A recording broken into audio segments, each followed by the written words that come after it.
Agora eu vou conversar com o economista Marco Aurélio Barbosa de Souza. Nós vamos falar sobre um assunto muito importante para as famílias: controle de orçamento e maneiras para evitar o endividamento. Bom dia, Marco, tudo bem? Bom dia, tudo bem, Alessandra? Marco, o endividamento é uma realidade hoje entre as famílias brasileiras? Sim, os últimos dados indicam que há um crescimento nos últimos anos desse nível de endividamento familiar, o que é uma preocupação, né, para o país, porque pode gerar problemas para o futuro, principalmente olhando a família. Tem que tomar cuidado realmente nas suas despesas para que isso não comprometa seu orçamento e deteriore as suas finanças pessoais. Ô Marco, por que isso acontece? Geralmente, o que a gente tem observado é pela falta de controle da família em relação ao planejamento dos seus gastos. Ou seja, as pessoas não colocam na ponta do lápis as suas receitas, ou seja, a sua renda, aquilo que ela ganha, e principalmente as despesas, né? Discriminando, detalhando quais são seus gastos: aluguel, telefone, luz, água, supermercado, pagamento de mensalidade da família. É fundamental ela fazer esse orçamento, eu diria mês a mês, até por ano é possível ela se programar nesse sentido, para ela poder verificar qual que é a situação do mês, se é uma situação positiva, ou seja, superavitária, em que a receita é maior que a despesa, ou uma situação negativa, deficitária, em que a despesa é maior que a receita. Cada situação dessa vai levar a uma proposta de desenvolvimento do seu orçamento. Ô Marco, e nessa contabilidade doméstica, todos os gastos devem ser incluídos? Por exemplo, um jantar, um almoço, ou até mesmo a compra de um chiclete, deve constar tudo nessa contabilidade? Sim, e muito importante que ela coloque todos esses gastos, por exemplo, esses gastos variáveis, né, que é um jantar, alguma coisa que ela compra no dia a dia, um xerox, um presente, ela conseguir estimar isso com base naquilo que ela gastou no passado, ela consegue criar uma estimativa e também inserir no orçamento. Então, todo esse gasto que é mais fixo, né, mais determinado, como esses indeterminados, precisam ser previstos para evitar justamente essa situação de um desequilíbrio na sua situação financeira. E qual é a melhor maneira de manter o orçamento em dia? Tem alguma técnica, alguma maneira de se fazer isso de uma forma melhor?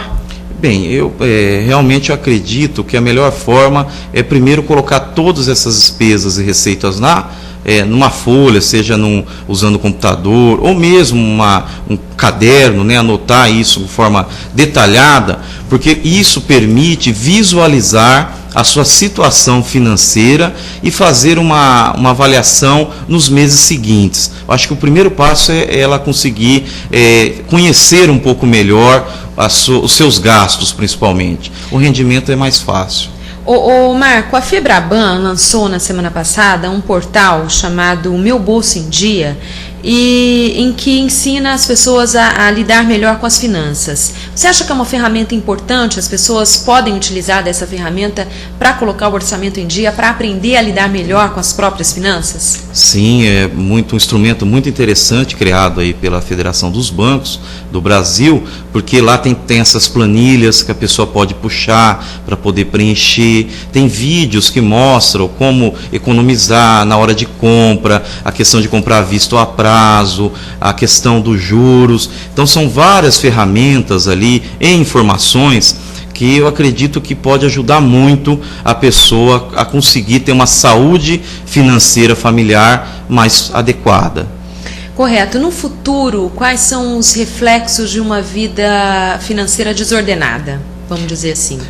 O problema é que isso vai se gerando a famosa bola de neve, ou seja, a pessoa tem uma dívida, essa dívida vai se ampliando no tempo, e a gente observa que isso leva até impactos na saúde da pessoa, porque ela fica preocupada, tem aquela situação para cobrir, e a situação vai se deteriorando de tal forma que pode gerar graves problemas para a pessoa. Então, eu acho que levar a vida financeira familiar equilibrada também gera reflexo positivo para a qualidade de vida da família. Correto. Ô Marco, uma vez endividado, como sair disso?